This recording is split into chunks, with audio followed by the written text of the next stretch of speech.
Hi, and welcome to my FactPod. My name is Adrian Odio, I am from Costa Rica, and in today's episode, I'll be talking about the food system in Hong Kong. What does it mean for its inhabitants, and how are some bio-based and circular businesses tackling this problem? The name Hong Kong is a Cantonese word for fragrance harbor that originated about 600 years ago. Initial settlements on the island lived from agar wood trees. This raw material, with a simple process, can be turned into a famous Chinese incense or resin, highly profitable, but above all, good for feng shui and spirituality. Since the late 1300s, the city has had a major position as a trading port, granting access to China, to the South China Sea, and connecting Southeast Asia, Europe, and the New World.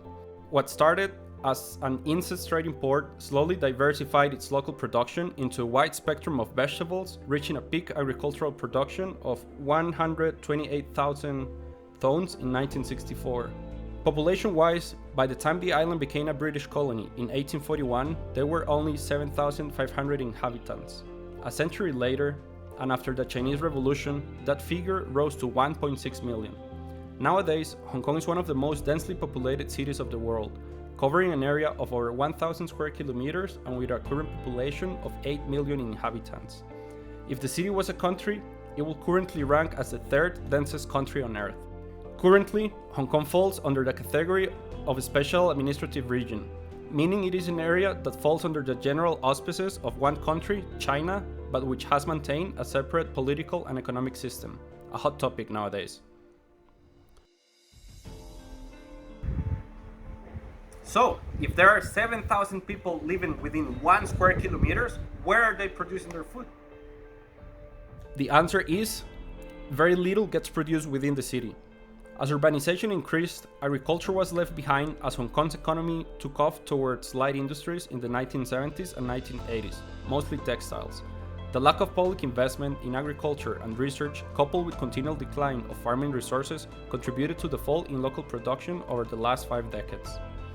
Food security is defined by the FAO as a measure of the availability of food and individuals' ability to access it.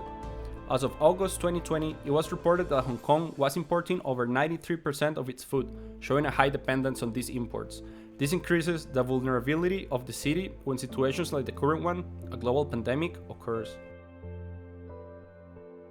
On a personal phone interview with Dr. Tam, a food system researcher currently studying Hong Kong, I learned that only 60 years ago, Hong Kong was able to produce 66% of the fruit and vegetables consumed within its borders. Today, that figure only represents 2%. She also mentioned, as an example of their vulnerability, how just a few years ago, the city experienced the coldest winter in the last 59 years. Due to the lack of government support programs and accessibility to new technologies, the local vegetable supply dropped by 20% as a consequence of the bad weather, and prices increased by 50%. Some varieties even had an 85% increase. This just shows how vulnerable and fragile their whole food system is. Food waste is also a difficult topic in Hong Kong. In hand with the food security problematic, it also represents a sustainability one. 300,000 tons of food waste end up at the landfills every year in Hong Kong, which, by the way, according to its local government, 4 of the current landfills have technically reached full capacity by the time 2019 ended. This is the equivalent of driving 250 double-decker buses daily and dumping them in the landfills. Not everything is bad news. By using Singapore's example after the 2008 food crisis, the government is trying to become an active contributor against volatile prices and supplies. Throughout different incubation programs, subsidies, and grants, the government is trying to promote urban agriculture and start developing an agribusiness hub.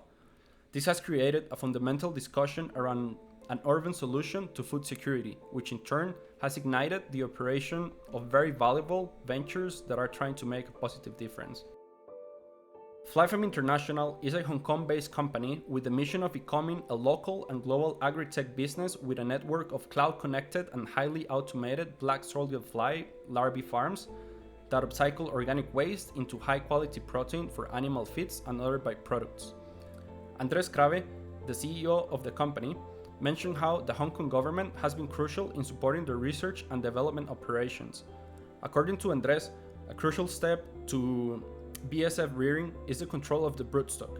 This means making sure that there are enough healthy adults to reproduce and create young larvae for the process, billions of them. Controlling this at an industrial level is challenging from a biological perspective.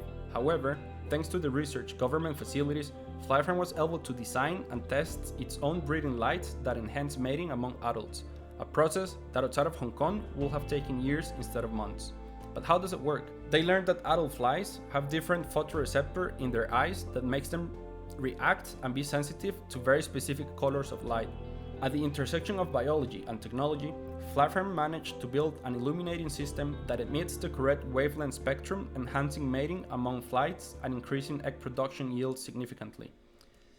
As interesting as Flyfarm, over a phone interview, I had the pleasure of speaking with Paul Fabregas, COO and co-founder of Rooftop Republic. The company started with Paul and his team were frustrated with the growing disconnection they saw between city dwellers and their food, local farmers, and communities. He also mentioned how most kids in Hong Kong tend to think that fruits are actually created in supermarkets. As an award-winning social enterprise, Rooftop Republic is passionate about introducing others to the joys of urban farming, cultivating awareness of sustainable living practices, and empowering local communities to grow delicious and nutritious food in any space in a circular manner. Perhaps embracing all these new technologies and circular business models can let the citizens of Hong Kong once again depend on their own food supply, as they did all those centuries ago, and these new technologies can be adopted by cities and governments all over the world to bring our food supply chain into the modern era.